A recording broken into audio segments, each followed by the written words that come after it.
রবিবারের সকালে জলখাবার ছিল লুচি ছোলার ডাল, আর দুপুরে হয়েছে পাঁপড় ভাজা, মুগের ডাল, কাঁচা লঙ্কা দিয়ে, হিং দিয়ে, আর এখানে করেছি ডিমের কষা, আর করেছি হচ্ছে চিকেন। তো চলো রান্নাগুলো শেয়ার করি। আমি সকালে লুচি ছোলার ডালটা শেয়ার করছি না, সেটা আমার শর্টসে দেওয়া আছে। ডিম কষাটা করছি, ডিমটা সিদ্ধ করে নিয়েছি, খোসা ছাড়িয়ে নিয়েছি, নিয়ে গাটা একটু কেটে নিয়েছি। এইবারে কড়াইয়ের মধ্যে নুন আর হলুদ দিয়ে ডিমগুলোকে আমি হালকা করে ভেজে নিয়েছি। ডিম ভাজাটা তুলে নেওয়ার পরে ওই তেলের মধ্যে টমেটো বাটা, আদা রসুন বাটা, পেঁয়াজ বাটা, লঙ্কা গুঁড়ো, জিরে ধনে গুঁড়ো 1 চা চামচ করে সব দিয়ে ভালো করে কষিয়ে নিলাম। নিয়ে তারপরে হলুদ আর নুনটা দিলাম, দিয়েও সেটা ভালো করে কষিয়ে নেব।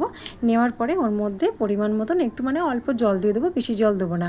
দিয়ে মশলার সঙ্গে জলটা ভালো করে মিশিয়ে নেওয়ার পরে ডিমগুলোকে ওর মধ্যে দিয়ে দেবো, দিয়ে ফুটে দেবো। একটা ডিম কী হয়েছে জানো, সিদ্ধ করতে করতে না ভিতরে যে কুসুমের থেকে খানিকটা বেরিয়ে গেছিলো, হয়তো ফাটা ছিল, সেজন্য সেইটা আর ভাজিনি, সেইটা এমনি ওই অবস্থায় রেখে দিয়েছিলাম। 4টে ডিম ভেজে নিয়েছি। হয়ে গেল আমার ডিমের কষা। এবারে করব হচ্ছে চিকেন। চিকেনের জন্য এখানে মাঝারি সাইজের পেঁয়াজটা আমি 5টা পেঁয়াজ আমি কুচিয়ে নিয়েছি। কুচিয়ে নেওয়ার পরে এর মধ্যে হালকা ওখানে ঢেকে ঢেকে দিচ্ছি, কারণ পেঁয়াজটাতে তাড়াতাড়ি নরমও হয়ে যাবে। আমি কিন্তু নুনটা দিইনি, আর বেশি পুড়িয়ে ভাজার দরকার নেই, বাদামি করে ভাজলেই হবে। এই বাটাটা দেখছো, এটা হচ্ছে সাদা তিল, চাল মগজ আর কাঁচা লঙ্কা বাটা। এখানে টক দই আছে, আদা রসুন বাটা আছে, আর একটা ছোট সাইজের টমেটো বাটা আছে। এখানে পেঁয়াজ বাটা আর দেবো না, যেহেতু পেঁয়াজটা কুচিয়ে দিয়েছি। এখানে চিকেনটা হলুদ আর সর্ষের তেল দিয়ে আমি ম্যারিনেট করে রেখে দিয়েছিলাম, এখানেও কোনো নুন দিইনি। পেঁয়াজটা হালকা ভাজা ভাজা হয়ে এসেছে, এবার চিকেনটা ওর মধ্যে দিয়ে দেবো। দিয়ে এবারে ভালো করে একটু চিকেনের সাথে পেঁয়াজ ভাজাটা কষিয়ে নেবো, কারণ চিকেনের একটা কাঁচা কাঁচা গন্ধ থাকে, সেইটা যতক্ষণ কেটে যাবে ততক্ষণ অবধি কষিয়ে নেবো। এই চিকেনটা খেতে কিন্তু খুবই সুস্বাদু হয়েছিল, কারণ সাদা তিল দিয়ে এই চিকেনটা করা হয়েছে। আর চালমগজটা অল্প হয়েছিল, বেশি ছিল না, কারণ চিকেনটাও আমার অল্প ছিল। এবার নুনটা পরিমাণ মতন দিয়ে দিলাম। এবার নুনের সাথে ভালো করে ওই চিকেনটাকেও ভালো করে কষিয়ে নিতে হবে। এই চিকেনটা নুনের সাথে কষতে কষতে খানিকটা চিকেন থেকে জলটাও বেরিয়ে আসবে। এরপরে আমি ওর মধ্যে এক এক করে সব মশলাপাতিগুলো দিয়ে দেবো। যেমন প্রথমেই আমি ছোটো টমেটো বাটাটা দিয়ে দিলাম।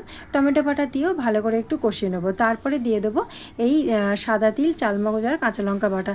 এইটা যখন দেবো তখন কিন্তু মিডিয়াম ফ্লেম করে দিতে হবে গ্যাসে, নাহলে তলায় লেগে গিয়ে পুড়ে যাওয়ার একটা সম্ভাবনা থাকতে পারে। সেই জন্য আমি ওটা মিডিয়াম ফ্লেমে ওটাকে দিয়ে ভালো করে একটু কষিয়ে নেবো। তারপরে ওর মধ্যে দিয়ে দেবো হচ্ছে টক দইটা। টক দই দেওয়ার আগে কিন্তু গ্যাসের ফ্লেমটা একদমই কমিয়ে দিতে হবে, নাহলে টক দইটা কিন্তু ফেটে যাবে। টক দইটা দিয়েও ভালো করে একটু কষিয়ে নেবো। একদম দেখো, টক দই দিয়ে কষতে কষতে বেশ সুন্দর যখন একটা কালার চলে আসবে, তখন আমি ওর মধ্যে একটু দিয়ে দেবো হচ্ছে আদা আর রসুন বাটা। আদা রসুন বাটাটা দিয়ে দেবো, আর দেবো হচ্ছে 1 টেবিল চামচ হচ্ছে ধনে গুঁড়ো। এখানে কোনো জিরে গুঁড়ো দেবো না, ধনে গুঁড়ো, আর কারণ জিরে গুঁড়োর ফ্লেভারটা এর মধ্যে ভালো লাগবে না। জিরে গুঁড়ো এগুলো দিয়ে ভালো করে কষিয়ে নিয়ে পরিমাণ মতন জল দিয়ে দেবো। বেশি জল দেবো না, কারণ ঝোলটা বেশি হবে না, হালকা হালকা অল্প অল্প ঝোল থাকবে। এর মধ্যে জল দিয়ে ঢেকে দেবো সিদ্ধ হতে। তো কেমন লাগলো আজকের রান্নাবান্নাগুলো অবশ্যই কমেন্ট করে জানাবে। আজকের মতন টাটা, বাই বাই। আবার আসবো নতুন কোনো ভিডিও নিয়ে তোমাদের সাথে শেয়ার করতে। আজকের মতন টাটা।